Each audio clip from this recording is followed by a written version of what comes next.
My name is LaShawn Harris, and I am an associate professor of history at Michigan State University.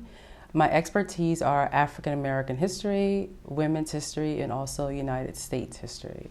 My research is mostly concerned with the interior, public and private lives of African American women, particularly women's labor history. I recently wrote a book, and much of my work is concerned with the urban informal economy.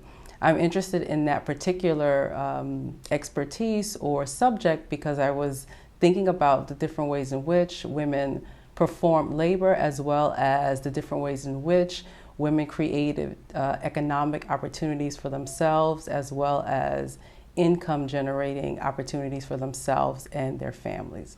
The types of labor that I'm particularly interested in my book tends to focus on are sex workers, psychics, as well as numbers runners, or women who perform gambling or had gambling activities within their homes, on public streets, and also in bars and on street corners. Those particular women became pretty interesting to me as I started to look at the different ways in which women were able to kind of create some sort of economic opportunities for themselves as well as their families. And participating in the informal labor also gives women the opportunity to participate in the many different types of urban leisures that were happening in New York City during the 1920s and the 1930s.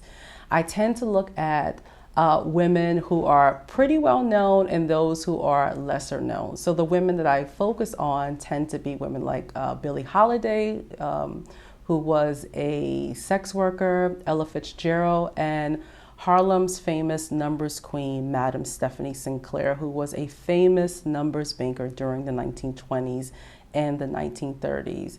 And in looking at those particular women, again, you have women who are participating in different types of labor, but also women who become business leaders within their own right.